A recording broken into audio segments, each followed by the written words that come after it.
बड़े ख्वाब वही पूरा करते हैं जो हार के भी मुस्कुराते हैं। असंभव कुछ भी नहीं होता, बस हिम्मत और लगन से कदम बढ़ाते हैं।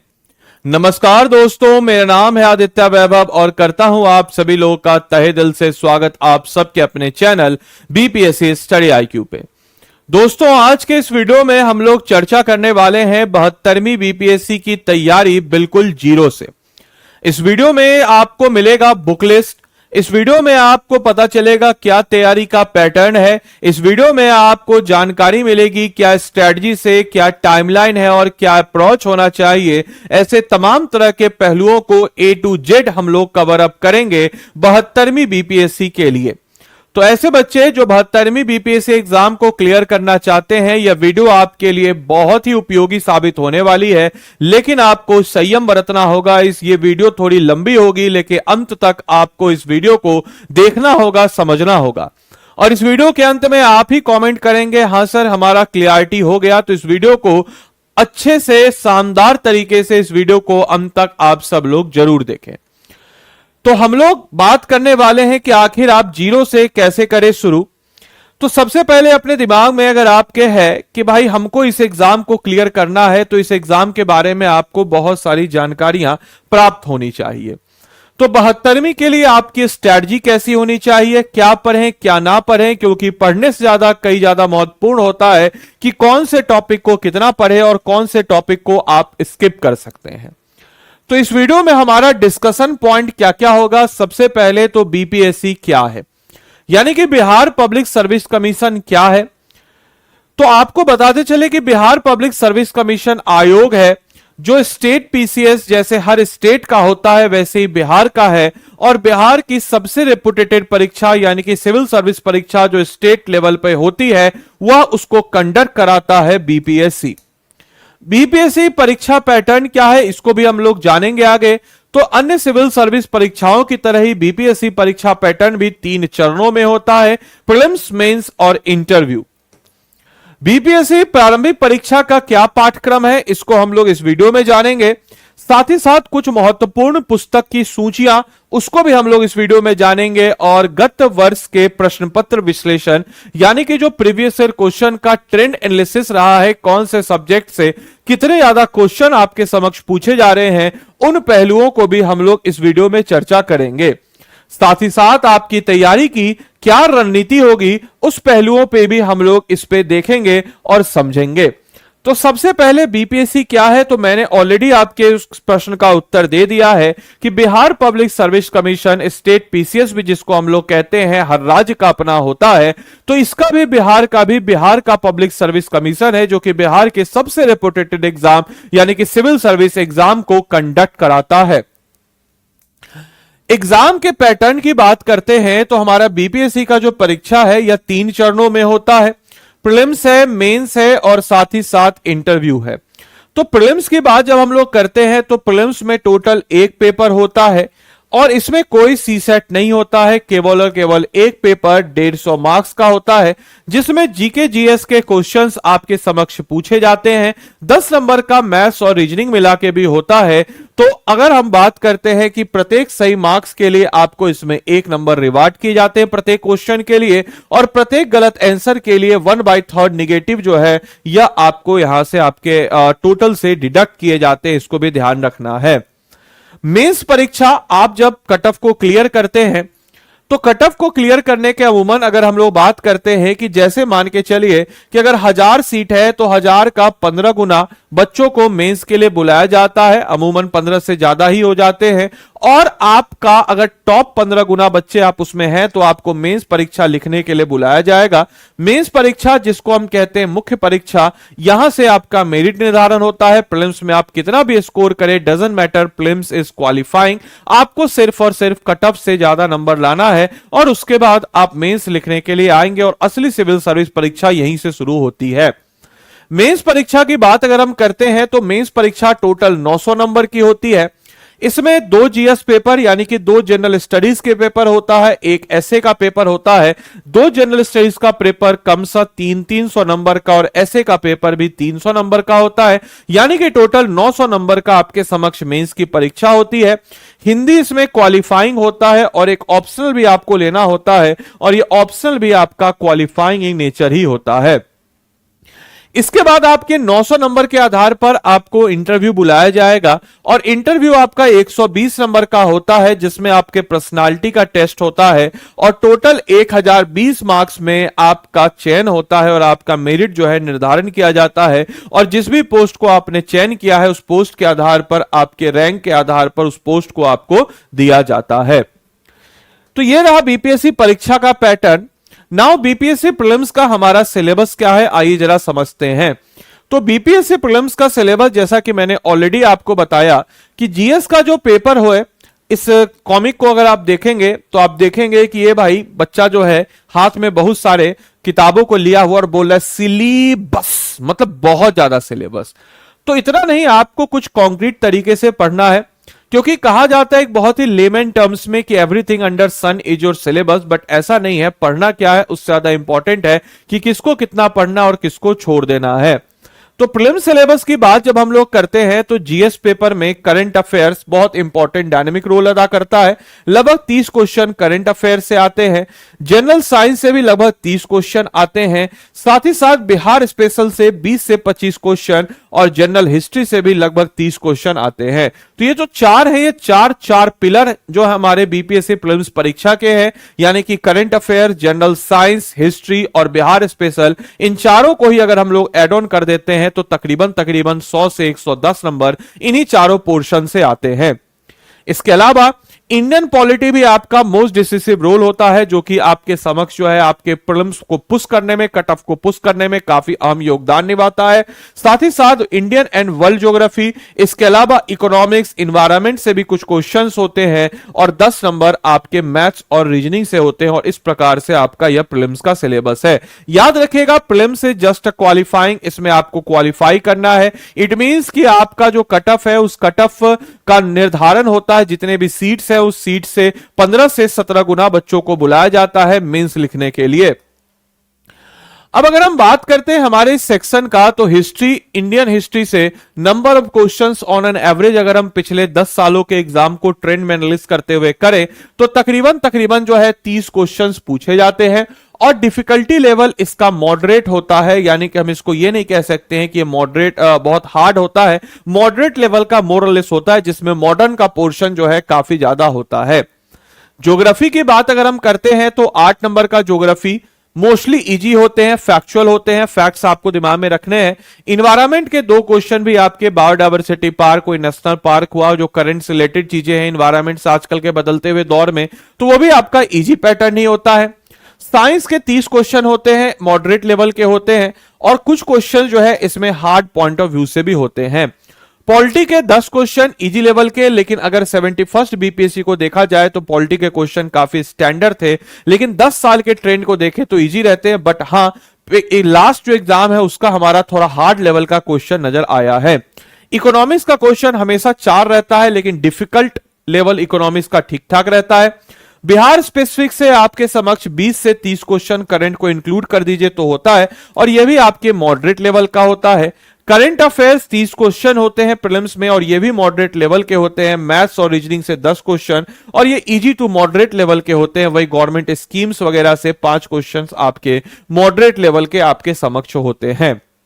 साथ ही साथ अगर हम वैकेंसीज की बात करते हैं कि आखिर कितनी वैकेंसी जिसमें आती है, तो अगर हम देखें यहां से कि 71st बीपीएससी कॉम्पिटिटिव एग्जाम में 1264 सीट थी, 70वीं बीपीएससी में 2035 सीट थी, 69 बीपीएससी में 346 सीट थी, 68 बीपीएससी में 324 सीट थी, 67 बीपीएससी में 802, 66 में 691 और 65th में 423, 64 में 1465 और 63rd में 355 सीट्स आपके समक्ष नजर आती है। तो अगर हम एक ट्रेंड को एनालाइज करते हुए देखें तो आयोग जो है ऑन एन एवरेज, आपको अगर कितना बुरा से बुरा वक्त भी हो तो आपका 500 से 700 सीट ऑन एवरेज आपको 72वीं बीपीएससी में देखने को नजर आएगी, क्योंकि एक एवरेज ट्रेंड को लेकर के आयोग आगे बढ़ता है। इसके अलावा अगर हम लोग बात करते हैं कि यह सीटों की बात रही, स्टूडेंट्स जो क्वालिफाइड करते हैं और नॉन क्वालिफाइड कैंडिडेट की बात अगर हम करते हैं तो दोस्तों 71वीं का रिजल्ट तो अभी आया नहीं है, तो इसीलिए हम उसको नहीं काउंट इसमें कर रहे हैं। लेकिन 70वीं का प्रीलिम्स का रिजल्ट आया और 70वीं के प्रीलिम्स में 5,76,311 बच्चों ने परीक्षा दिया और मेंस के लिए 21,581 बच्चों को बुलाया गया था। वहीं अगर हम लोग बात करते हैं 69th में सीटें कम थी, इसीलिए 1005 बच्चों को मेंस के लिए बुलाया गया। 68th में 3,590, 67th में 11,607। तो ये डिपेंड करता है कि इतनी सीटें हैं और उस सीटों के आधार पर बच्चों को मेंस के लिए बुलाया जाता है। वहीं अगर हम लोग बात करते हैं तो ऑन एन एवरेज मान के चलिए कि 5 से 5.5 लाख बच्चे जो हैं वह आपके फॉर्म को फिलअप करते हैं और ये रेशियो आप देखिए कि हर साल के मार्फत बढ़ता जा रहा है और इस बार भी 71st में भी आपको ठीक ठाक बढ़ता हुआ नजर आया है। वहीं अगर प्रीवियस ईयर क्वेश्चन के ट्रेंड को अगर हम एनालाइज करते हैं तो हम पाते हैं कि 150 क्वेश्चन का आपका होता है। 150 क्वेश्चन को करने के लिए आपके समक्ष 2 घंटे दिए जाते हैं। प्रत्येक क्वेश्चन के लिए 1 नंबर आपको रिवार्ड मिलता है और प्रत्येक निगेटिव यानी कि गलत उत्तर के लिए 1/3 जो है यह आपका डिडक्ट कर लिया जाता है आपके टोटल स्कोर से। इसके अलावा कट ऑफ्स की बात अगर हम करें प्रीलिम्स पॉइंट ऑफ व्यू से तो 70th बीपीएससी का जो कट ऑफ था अनरिजर्व मेल का वो 91 था, अनरिजर्व फीमेल का 81 था, 69 का 91.67, 84 था फीमेल का, 68 का 91 और 84 था, 67 का 100 113 109। याद रखिएगा 67 66 इससे पहले जो परीक्षाएं होती थी इसमें निगेटिव मार्किंग नहीं होता था और इसीलिए यहां पे कट ऑफ आपको ज्यादा होता हुआ नजर आएगा। बट पिछले सालों की तुलना में आप देखें तो कट ऑफ का ट्रेंड जो है वो गिरा है और कट ऑफ का ट्रेंड गिरा है तो ये सीधा सीधा दिखा रहा है कि अब जो है वो अफलातून टाइप के फैक्चुअल क्वेश्चन भी नहीं आ रहे हैं, कुछ स्टैंडर्ड क्वेश्चंस भी आपको समझ देखने को नजर आए हैं। इस बार के अगर आपने पेपर को देखा होगा तो आपने इस चीज को एनालाइज कर लिया होगा। साथ ही साथ ये कैटेगरीज का अलग अलग कैटेगरीज का यहां पे मैंने कट ऑफ डाला है, तो एक बार आप इस कैटेगरीज को देख करके एनालाइज कर सकते हैं कि आपको कितना स्कोर करना है। मोरलेस मैं आपको रिकमेंड करूंगा कि at least you have to make sure किसी भी कैटेगरी से हो तो 95 तक आप स्कोर करने की कोशिश कीजिए, तो आपका बेहतर प्रदर्शन यहां पे होगा। साथ ही साथ अगर हम बात करते हैं कि अगर बीपीएससी में इतने सारे बच्चे फॉर्म करते हैं but at the end result जो होता है उस रिजल्ट के रेशियो को देखें तो महज 0.017% बच्चे ही इस एग्जाम को क्वालिफाई कर पाते हैं, तो समझिए कि सक्सेस रेट इसका कम है। लेकिन इस पे आपको यह भी ख्याल रखना है कि अगर आप सही स्ट्रेटजी से, सही डायरेक्शन पे, सही बुकलिस्ट के साथ, सही मार्गदर्शन पे अगर आप अपनी तैयारी को करें तो आप यह 0.017% बच्चों में आ सकते हैं, क्योंकि कई सारे बच्चों का सिलेक्शन इसलिए नहीं हो पाता है कि वो पढ़ते नहीं है, जबकि इसलिए नहीं हो पाता है कि वह सही मार्गदर्शन में अपनी पढ़ाई को नहीं कर रहे हैं। कई सारे आपको उदाहरण मिलेंगे जो कई सारी मेहनत भी करते हैं, दिन रात एक करके मेहनत करते हैं, बट फिर भी उनका फाइनल मेरिट लिस्ट में सिलेक्शन में नहीं हो पाता है। तो इसके पीछे का कारण यही होता है कि वह सही मार्गदर्शन में अपनी तैयारी को नहीं करते हैं। फेजेज ऑफ स्टूडेंट्स अगर हम बात करते हैं, कोई भी जो स्टूडेंट होता है उसके तैयारी के कुछ फेजेज होते हैं। सबसे पहले कोई भी स्टूडेंट आप ही की तरह बिगिनियर होता है, वह शुरुआत करता है। सबसे पहले वो डिसाइड करता है, जैसा कि आप लोग इस वीडियो को देख करके डिसाइड कर रहे होंगे कि मुझे तैयार करना है। फिर वो लर्नर बनता है, यानी कि वो चीजों को सीखता है और फिर वो क्वेश्चनों को सॉल्व करना, नोट्स अपना जब बना लेता है तब वो कहलाता है सीरियस एस्पिरेंट। ऐसा नहीं कि आप डायरेक्टली बिगिनियर से एस्पिरेंट हो जाएंगे, आप पहले लर्नर होंगे, आप चीजों को एनालाइज करेंगे, सही मार्गदर्शन पे सही चीजों को लेकर के आगे बढ़ेंगे, उसके बाद जो है आप सीरियस एस्पिरेंट कहलाएंगे। और जब इसको कंटिन्यू आप करते हैं तब आप तैयार हो जाते हैं रेडी टू विन, और फिर मॉक टेस्ट ऐसे तमाम तरह की चीजों को लगाते हुए आप रैंकर्स के कैटेगरी में आ जाते हैं और आपका सिलेक्शन हो जाता है। वहीं अगर हम लोग बात करते हैं कि स्ट्रैटेजी, जैसा कि आप देख पा रहे हैं कि ये इंसान है, इंसान हाथ भर के बढ़ा रहा है, तो वैसा ही कुछ समझिए कि मैं आपको हाथ अपना दे रहा हूं कि दिस इज द स्ट्रैटेजी। आप इस स्ट्रैटेजी से अपनी तैयारी को कीजिए, आगे बढ़िए। क्या होनी चाहिए आपकी स्ट्रैटेजी? तो सबसे पहली चीज आपको बताते चलें कि आपको समझना है कि स्ट्रैटेजी क्या है। तो पहला स्टेज है कि आपको डिमांड ऑफ एग्जाम को एनालाइज करना है कि आखिर डिमांड ऑफ एग्जाम क्या है, एग्जाम का डिमांड क्या है, एग्जाम आपसे डिमांड क्या कर रहा है। फिर उसके बाद उसके पैटर्न को आपको समझना है कि किस पैटर्न के आधार पर एग्जाम लिया जा रहा है, कैसे क्वेश्चंस आ रहे हैं, क्वेश्चंस का लेवल कैसा है। वेट एनालिसिस यानी कि कौन से सब्जेक्ट से कितने पोर्शन है, जैसे मैंने आपको बताया कि history Bihar special current affair, general science हमारा मोस्ट वेटेड सब्जेक्ट है प्रीलिम्स पॉइंट ऑफ व्यू से। पैटर्न को आपको समझना है कि क्या पैटर्न है, इसके अलावा डिमांड क्या है एग्जाम का, वो आपसे क्या पूछना चाह रहा है, प्रीवियस ईयर क्वेश्चन के एग्जाम के एनालिसिस से आप इसको कर सकते हैं, लेवल ऑफ क्वेश्चंस कैसा है, और फिर स्टेज 2 पे आता है कि आपने जब इस चीज को समझ लिया तो अपने कॉन्सेप्ट्स को आप क्लियर कीजिए, बहुत सारे क्वेश्चंस को लगाइए, बहुत सारे एमसीक्यूज को लगाइए, टेस्ट को लगाइए, प्रीवियस ईयर क्वेश्चन को कीजिए, प्रीलिम्स हो या मेंस हो, और स्टेज 3 में आते हुए जब आप ये सब कर लेंगे तो आप रिवीजन कीजिए लगातार, और साथ ही साथ जो है आप मॉक टेस्ट वगैरह भी लगाते रहिए। तो इससे क्या होगी चीजें कि आपके जहन में वो सारी चीजें कंटिन्यूअस वे में चलती रहेगी। इसके बाद अगर हम लोग बात करते हैं तो यही हिंदी में लिखा है कि भाई पहला स्टेज परीक्षाओं की मांग, जानिए पैटर्न, वेटेज विश्लेषण और प्रश्नों के स्तर को आप देख करके आगे बढ़ सकते हैं। अब आइए हम लोग बात करते हैं हमारे मुख्य परीक्षा की। तो मुख्य परीक्षा में क्या है, तो नंबर ऑफ पेपर की बात अगर हम करते हैं तो मुख्य परीक्षा में नंबर ऑफ पेपर आपके समक्ष 5 होते हैं, जिसमें जनरल हिंदी में क्वालिफाइंग पेपर होता है, इसमें आपको सिर्फ और सिर्फ क्वालिफाई करना होता है। जनरल स्टडीज 1, जनरल स्टडीज 2 और एसए। जनरल स्टडीज 1 300 नंबर का, जनरल स्टडीज 2 300 नंबर का, और एसए जो है 300 नंबर का होता है।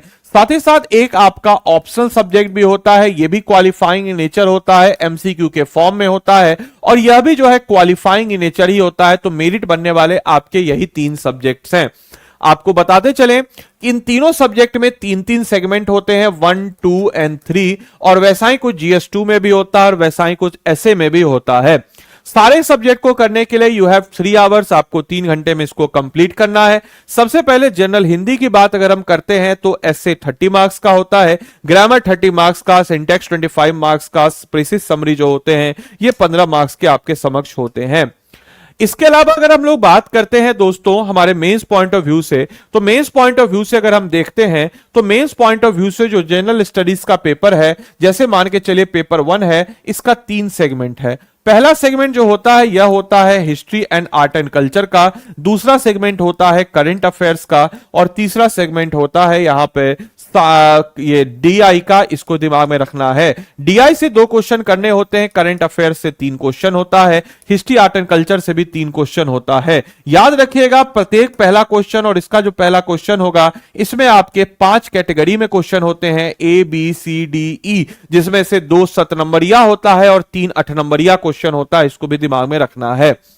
अब आपकी स्ट्रेटजी की बात जब हम लोग करते हैं तो you have to make sure कि आपकी जो स्ट्रेटजी होगी वह कुछ ऐसी होनी चाहिए कि आप अपने सब्जेक्ट को डिवीजन कीजिए। जैसे कि अगर आप प्रीलिम्स पॉइंट ऑफ व्यू से जा रहे हैं तो प्रीलिम्स पॉइंट ऑफ व्यू में ग्रुप ए में ऐसे सब्जेक्टों को रखिए जहां से क्वेश्चन सबसे ज्यादा आ रहे हैं, जैसे history, current affair, general science, Bihar G K. Group B में ऐसे सब्जेक्टों को रखिए जहां से आपके लिए लेस इंपॉर्टेंट सब्जेक्ट बट आप इसको नेग्लेक्ट नहीं कर सकते हैं, जैसे ज्योग्राफी, पॉलिटी, मैथ्स और रीजनिंग। और अदर ग्रुप सी में इकोनॉमिक्स, मिसेलेनियस और अदर सब्जेक्ट को रखिए। यह आपकी प्रीलिम्स की स्ट्रेटजी होनी चाहिए। लेकिन पॉलिटी एक ऐसा सेगमेंट है जिसको आपको अच्छे से पढ़ना चाहिए, क्योंकि पॉलिटी में मेंस पॉइंट ऑफ व्यू से भी अच्छे खासे, सिंपल समझ लीजिए कि एक सेगमेंट ही पॉलिटी का मेंस पॉइंट ऑफ व्यू से तैयार है। हिस्ट्री की बात अगर हम लोग करते हैं दोस्तों तो हिस्ट्री में जो मॉडर्न वाला सेगमेंट है, इस मॉडर्न वाले सेगमेंट से सबसे ज्यादा क्वेश्चन आते हैं। तो मॉडर्न वाले सेगमेंट के ऊपर आपको खासकर विशेषकर ध्यान देना है। साथ ही साथ एंशिएंट वाले सेगमेंट को दूसरे नंबर पे और मिडाविल 3 नंबर पे आपको रखना है। करंट अफेयर्स पे आपको इंडिया का करंट अफेयर्स, फिर उसके बाद बिहार का और इंटरनेशनल स्तर के करंट अफेयर्स को रखना है। साइंस में बायोलॉजी से सबसे ज्यादा क्वेश्चन रहता है, दूसरे स्थान पर फिजिक्स से, तीसरे स्थान पर केमिस्ट्री से क्वेश्चन रहता है। और बिहार जो जीके में बिहार ज्योग्राफी, बिहार हिस्ट्री आपके समक्ष जो है ज्यादा इंपॉर्टेंट टॉपिक्स है, इसको भी दिमाग में रखना है। ज्योग्राफी में इंडियन ज्योग्राफी आपके लिए ज्यादा इंपॉर्टेंट है। खासकर अगर हम बात करते हैं फिजिकल ज्योग्राफी की तो आपके लिए थोड़ा बहुत इसमें आपको देख लेना है, सी फ्लोर स्प्रेडिंग थ्योरी हो गया, या फिर अगर हम लोग बात करते हैं इसमें प्लेट टेक्टोनिक थ्योरी हो गया। इन सारे पहलुओं को पॉलिटी में आपको बेसिक चीज तो आपको करना ही करना है। और पॉलिटी के लिए मैं आपको रिकमेंड करूंगा मेरे भाई, मेंस सेंट्रिक पॉलिटी का तैयारी कीजिए, क्योंकि पॉलिटी जो है आपके मेंस के लिए अति महत्वपूर्ण है। मैथ्स और रीजनिंग के लिए ज्यादा इसमें मशक्कत नहीं करनी है, प्रीवियस ईयर क्वेश्चन के ट्रेंड को एनालाइज कीजिए और उसको कीजिए, आपका काम हो जाएगा। इकोनॉमिक्स के लिए जब आप करंट अफेयर्स करेंगे तो उसके साथ ही साथ आपके बहुत सारे बेसिक कॉन्सेप्ट और इकोनॉमिक्स के पोर्शन जो है तैयार हो जाएंगे। वहीं मिसेलेनियस की बात जब हम लोग करते हैं मेरे भाई, तो मिसेलेनियस में आप जब अपनी तैयारी को करेंगे कुछ इंपॉर्टेंट इंफॉर्मेशन करंट से आपको मिलते रहेंगे, उसको ऐड ऑन करना है और प्रीवियस ईयर क्वेश्चन के एनालाइज को करते हुए आप आगे बढ़ जाइएगा। नाउ द भाई कि आपकी क्या बुक लिस्ट होनी चाहिए, बुक्स क्या होनी चाहिए, आपकी बुक क्या प्रेफरेंस होनी चाहिए। तो एनसीईआरटी किताब की सबसे अहम भूमिका है, आप एनसीईआरटी को इग्नोर नहीं कर सकते हैं। आप अगर बिगिनियर हैं, बिल्कुल अच्छे से तैयारी करना चाहते हैं, तो आपको सबसे पहले अपने एनसीईआरटी के टेक्स्ट बुक्स को कंप्लीट करना होगा। और एनसीईआरटी के टेक्स्ट बुक को आप जब कंप्लीट करेंगे, एनसीईआरटी के सिलेबस को जब आप कंप्लीट करेंगे, तो इससे आपके अंदर एक अलग कॉन्फिडेंस आएगा और एक बेस जो है आपका तैयार हो जाएगा। तो सबसे पहली चीज जो आपको करनी है वो यह करनी है कि आपको आपके एनसीईआरटी को कंप्लीट करना है। और जब आप अपने एनसीईआरटी को कंप्लीट कर देंगे तो स्वाभाविक सी बात है कि आपके अंदर का एक फाउंडेशन जो है वो तैयार हो जाएगा। और कोशिश कीजिए कि अभी से कोई मंथली मैगजीन्स को आप कीजिए, या फिर आप योजना को कीजिए, कुरुक्षेत्र को कीजिए, या फिर बीपीएससी आईक्यू जो है, हम लोग एक मैगजीन डालते हैं मंथली का जो कि प्रीलिम्स मेंस दोनों सेंट्रिक होता है, उसको कवर अप कीजिए। हिस्ट्री के लिए आप जब एनसीईआरटी को कवर अप कर लेंगे तो आप स्टैंडर्ड बुक्स की तरफ बढ़िए, स्पेक्ट्रम की तरफ बढ़िए, या आप अगर अच्छे रीडर हैं तो आर एस शर्मा, सतीश चंद्र, बिपिन चंद्र, इनको पढ़िए, तो आपका प्रीलिम्स मेंस दोनों सेंट्रिक पॉइंट ऑफ व्यू से तैयार होते रहेगा। इंडियन इकोनॉमी के लिए आपको, अगर आप इन सिलेक्टेड चैप्टर्स करने रमेश सिंह के, पूरा रमेश सिंह नहीं करना है, कुछ सिलेक्टेड चैप्टर्स करने हैं। पॉलिटी के लिए आप लक्ष्मीकांत किताब को रेफरेंस के रूप में पढ़ सकते हैं, प्रीलिम्स में दोनों पॉइंट ऑफ व्यू से इंपॉर्टेंट है। हमारे लेक्चर्स वगैरह भी यूट्यूब पे हैं, इसको भी देखते हुए आप कर सकते हैं। ज्योग्राफी के लिए इंडियन वाला पोर्शन आपको अच्छे से करना है। और आर्ट एंड कल्चर के लिए कुछ सिलेक्टेड चैप्टर्स नितिन सिंघानिया के, या फिर कुछ नोट्स वगैरह आप लोग इसका प्रोवाइड हम लोग करा दिए हुए हैं ऑलरेडी, आप उसको पोर्टल से डाउनलोड जाके कर सकते हैं। साथ ही साथ एनसीईआरटी का एक बहुत ज्यादा रिलेवेंट है, अगर आप कुछ क्वेश्चनों को देखें, मैं आपको बता देता हूं कि एनसीईआरटी अगर आप अच्छे से करते हैं, कई बच्चों को लगता है नहीं सर एनसीईआरटी क्यों करें। जैसे देखिए कुछ क्वेश्चंस बीपीएससी के प्रीवियस ईयर क्वेश्चन है, the process that continuously add new crust that is sea floor spreading. ये देखिए एनसीईआरटी क्लास 11 का पेज नंबर 30 जाके देखिए तो आपको नजर आ जाएगा कि सर एनसीईआरटी से डायरेक्टली क्वेश्चन आ रहे हैं। इसी क्वेश्चन को देखिए, rich placer deposit of gold are found in a Ghana coast and gold bearing veins are found in Brazil. At some point of time, these continues were joined together along the Atlantic। ये भी देखिए NCERT का 11 class का page number 28 है, आपको इसको भी अच्छे से कवर अप कर लेना चाहिए, तो आपकी चीजें बेहतर हो जाएगी। साथ ही साथ आप देखेंगे कि एनसीईआरटी से, इकोनॉमिक्स से भी क्वेश्चन जो देखिए एनसीईआरटी से आपके डायरेक्टली आ रहे क्वेश्चन देखिए, और डायरेक्टली एनसीईआरटी का आप चैप्टर नंबर 6 क्लास 12 का ओपन इकोनॉमी मैक्रो इकोनॉमिक्स का पेज 86 देखिए, तो सीधा सीधा आपके समक्ष जो है क्वेश्चन यहां से बन रहा है। तो आप देख सकते हैं कि एनसीईआरटी से डायरेक्टली क्वेश्चन कैसे बनते हैं। ये मैंने सिर्फ कुछ एग्जांपल्स लिए, जिस एग्जांपल्स को देख करके आप देख सकते हैं यहां एनसीईआरटी के क्वेश्चन है, यहां मैंने पेज नंबर लगा दिया है ताकि आपको एनालाइज रहे कि भाई एनसीईआरटी जो है आपके लिए कितनी ज्यादा रिलेवेंट है। साथ ही साथ which of the following animals were not known to people to their Indus valley civilisation. अगर आप इस क्वेश्चनों को भी देखेंगे तो इन क्वेश्चन को भी आप देखिए सीधा सीधा एनसीईआरटी से एकदम डायरेक्ट उठा करके क्वेश्चंस आपसे पूछ लिए जा रहे हैं। इसके अलावा भारतीय कला में स्तूप, चैत्य और विहार का निर्माण निम्नलिखित में से किससे संबंधित है। तो ये जो है चैत्य, विहार, स्तूप, ये सब भी है एनसीईआरटी के क्लास 6 के चैप्टर से डायरेक्टली आपसे पूछ लिया जा रहा है। तो आप समझ सकते हैं कि एनसीईआरटी आपके बेस को काफी हद तक स्ट्रॉन्ग करेगा, और यही बेस को काफी हद तक स्ट्रॉन्ग करेगा जो आगे जाकर के आपको तैयारी में काफी ज्यादा इंपॉर्टेंस देगा। पहला स्टेज होता है किसी भी एग्जाम को क्लियर करने का कि उसके पैटर्न और मोड ऑफ एग्जाम को समझिए, जो कि आप लोग अब समझ चुके हैं कि आपको एनसीईआरटी पहले करना है। अपने सिलेबस को जानने के लिए प्रीवियस ईयर क्वेश्चन को देखिए, सिलेबस को एनालाइज कीजिए, कुछ स्टैंडर्ड बुक्स को कीजिए। There is nothing like a shortcut, आपको कोई शॉर्टकट लेकर के आगे नहीं बढ़ना है। साथ ही साथ आपको बताते चले कि पहला चरण तो अब आपने कर लिया, तो पहला चरण करने के बाद आपको कुछ स्टैंडर्ड बुक्स की तरफ बढ़ना है। सेकेंड चरण में आपको अपने कॉन्सेप्ट्स को बेहतर करना है, बिना कॉन्सेप्ट्स को बेहतर किए आप चीजों को नहीं कर सकते हैं। Practice makes a man perfect, basically man नहीं, यहां पे डाल दीजिए पर्सन परफेक्ट। क्योंकि बोलेंगे, कोई लड़की लोग बोलेगी कि सर तो मैन का परफेक्ट है। नहीं, practice makes a person perfect. कोई भी पर्सन हो, चाहे लड़का हो या लड़की हो, उसको वो बेहतर बना देगा। जितना ज्यादा हो सके क्वेश्चंस को लगाइए, जितना ज्यादा हो सके टेस्ट सीरीज लगाइए, आपके लिए बेहतर होगा। स्टैंडर्ड बुक्स, अब आपको क्या क्या करना है, कुछ स्टैंडर्ड बुक्स की तरफ बढ़ना है। स्टडी आईक्यू के नोट्स हम आपको प्रोवाइड करते हैं। प्रीवियस ईयर क्वेश्चन पेपर के एनालिसिस के आधार पर हम लोग जो है आपको देखते हुए चलना है। थर्ड स्टेज में आपको कंटिन्यूअस वे में रिवीजन ही रिवीजन करना है, मॉक टेस्ट लगाना है, चाहे प्रीलिम्स हो या मेंस का हो, इससे आपका बेहतर और ज्यादा हो जाएगा। सबसे पहली चीज जो आपको रिमेंबर करना है कि प्रीवियस ईयर के बीपीएससी सिलेबस को समझना है। जैसे एक अच्छा डॉक्टर होता है, वो आपके नब्ज को देख के बता देता है कि आपको कौन सी बीमारी है, ठीक वैसे ही जो सिलेबस का पैटर्न है, इस सिलेबस को अगर आप देखते हैं तो that syllabus was just like कि आपको बता देगा कि आपको क्या करना है और किस डायरेक्शन में आपको पढ़ना है।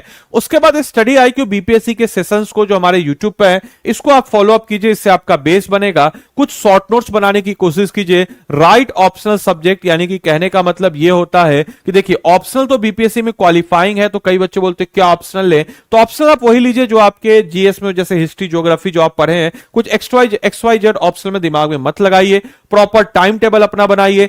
Answer writing practice regular base पे कीजिए, तो आपके लिए बेहतर होगा। अगर आपको बात करें which reference book you should study, आपको कौन से रेफरेंस बुक आपको पढ़ने चाहिए, तो स्टैंडर्ड बुक्स पढ़ने चाहिए। पहले एनसीईआरटी को बेस मान करके स्टैंडर्ड बुक्स की तरफ बढ़ने चाहिए। इसके अलावा आपको प्रीवियस ईयर क्वेश्चन कब से सॉल्व करने चाहिए, तो डे 1 से आप प्रीवियस ईयर क्वेश्चन के आधार पे अपनी तैयारी करें। फ्रॉम वेयर टू प्रैक्टिस, कहां से प्रैक्टिस करें, तो हमारे वेबसाइट पे, पोर्टल पे बहुत सारी चीजों पे प्रीवियस ईयर क्वेश्चन मिलेंगे, आप मार्केट से भी खरीद सकते हैं। What is the right time to give test series, test series का क्या सही समय है। आप पहले दिन से, आप मतलब कि एक हफ्ता पढ़ाई कीजिए, कुछ ना कुछ टेस्ट सीरीज लगाइए। जो गलती हो रहे हैं उस गलत वाले क्वेश्चनों को लिखिए और देखिए आप कहां गलत कर रहे हैं, और उस टॉपिक को आप क्या कीजिए कि एक बार देखिए। इससे क्या होगा कि आपकी प्रैक्टिस बेहतर होगी। How many hours do you should study, आपको कितने घंटे पढ़ने चाहिए, तो मिनिमम जो है there is not a sufficient time, but minimum जो है 3 से 4 घंटे आपको मिनिमम पढ़ने चाहिए। समय के साथ आपका इंटरेस्ट बढ़ेगा तो पढ़ाई का आवर्स भी स्वतः जो है बढ़ ही जाता है। सबसे पहले पढ़ने का तरीका, जैसे एक क्वेश्चन आता है कि sir how to prepare a notes, notes को कैसे हम बनाएं। एक क्वेश्चन आता है कि sir how to prepare a notes, notes को हम कैसे बनाएं। तो सबसे पहले किताबों को पढ़िए, कुछ बुलेट पॉइंट्स को बनाइए, उसके बाद कुछ शॉर्ट सेंटेंस में बनाइए, शॉर्ट सेंटेंस के बाद अपना फ्लो चार्ट बनाइए।